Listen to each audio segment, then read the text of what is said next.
Good evening. मेरा नाम doctor Surabhi है। मैं resident medical officer Felix hospital से बोल रही हूँ और आज हम लोग कवर करने जा रहे हैं बहुत ही इम्पोर्टेंट टॉपिक। हमारे साथ हैं doctor Soni Chaudhary.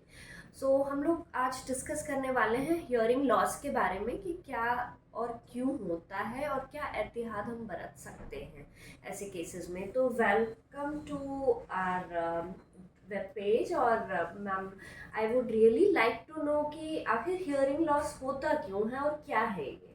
And hearing loss वो होता है बेसिकली जब हेयरिंग लॉस बहरापन होता है, जब किसी को सुनने में कोई प्रॉब्लम होती है या टीवी की वॉल्यूम कोई तेज़ करके सुनता है या पर्सन बोलता है कि मुझे आपकी बात समझ में नहीं आई, रिपीट कीजिए, तब हेयरिंग लॉस होता है। उसके बहुत सारे कारण हैं, जैसे वैक्स भी होता है, कान की हड्डी बढ़ जाती है या कान का पर्दा फट जाता है। और ज़्यादातर हम एक्सेसिव नॉइस के पोल्यूशन में जब हम रहते हैं तभी हेयरिंग लॉस हो सकता है।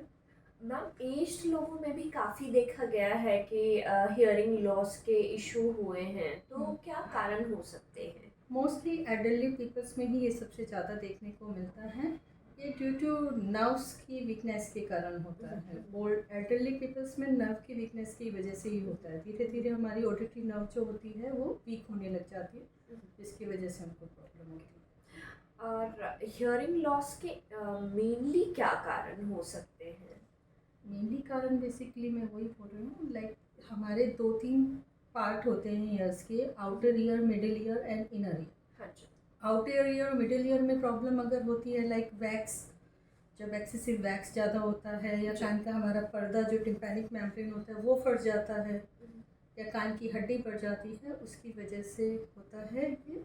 और अगर सेंसरी होता है तो सेंसरी में हमारा नर्व्स में प्रॉब्लम होती है या कोक्लियर में प्रॉब्लम होती है। मैम, हियरिंग लॉस एक बहुत बड़ा टॉपिक है, तो इसके इलाज के भी बहुत सारे तरीके होते हैं। तो आखिर हियरिंग लॉस अगर किसी को होती है और ऑल ऑफ अ सडन होती है या कुछ लोगों को तो जन्मजात होती है, तो उस केस में मैम क्या डिफरेंस होगा इलाज में? इलाज कैसे कर सकते हैं? देखो, अगर किसी पर्सन को ऐसा लगता है कि मेरे को कम सुनाई दे रहा है तो सबसे पहले उसको ईएनटी के पास जाना चाहिए। ईएनटी चेक करेगा कि उसके कान में वैक्स है तो वो वैक्स रिमूव करेगा।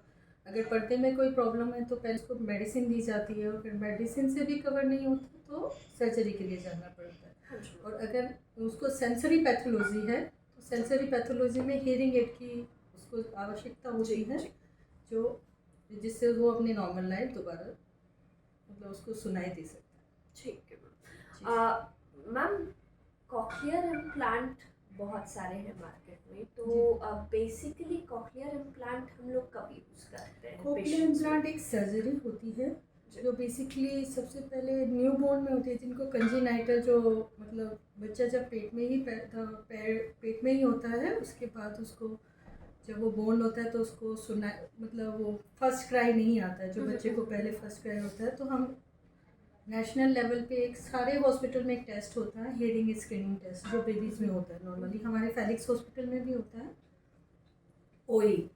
तो अगर उसमें भी कोई प्रॉब्लम आई है तो बच्चे को मतलब हियरिंग लॉस है, फिर हम कुछ एडवांस टेस्ट जैसे बैरा ASSR में जाते हैं।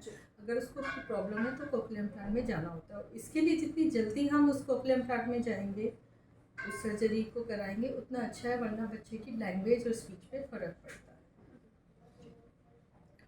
हियरिंग लॉस की जो सर्जरीज होती हैं मैम, किस टाइप की सर्जरीज होती हैं और कब ज़रूरत पड़ती है? देखो, हियरिंग लॉस की बहुत सारी सर्जरी होती है। जैसे देखो, अब मैंने अभी बताया था कंडक्टिव पैथोलॉजी अगर उसको हुई तो पर्दा में अगर कोई भी प्रॉब्लम हुई, जब मेडिसिन से काम नहीं होता है तो हमें सर्जरी करनी पड़ती है। लाइक एक आर्टिफिशियल पर्दा लगाना पड़ता है जो ईएनटी सर्जन हमारे करते हैं। और अगर उनकी मिडिल ईयर में हमारी कुछ बोन्स होती हैं, उनमें अगर कोई प्रॉब्लम है तो उसके लिए भी सर्जरी होती है और वैक्स को रिमूव करते हैं। और एक सर्जरी कॉक्लियर इम्प्लांट है जो बाई बर्थ ही हो जाए, तो जितनी जल्दी हो जाए बेटर है। अगर हमें पता चल जाता है कि बच्चे को लॉस है और जितनी जल्दी हम उसको कर सकते हैं उतना ज़्यादा अच्छा। मैम, जैसे कि एक सर्टेन एज में सर्टेन चीज़ें होती हैं, तो क्या हियरिंग लॉस जो है वो भी एज रिलेटेड हो सकता है? हियरिंग लॉस किसी भी एज में हो सकता है, बट मोस्टली एल्डरली पीपल में ज़्यादा होता है। आजकल तो यंग जनरेशन्स में भी हो रहा है क्योंकि वो लाउड म्यूज़िक ज़्यादा करते हैं, Prefer लाउड म्यूज़िक करते में हैं। ज़्यादा प्रेफर करते हैं सारा दिन।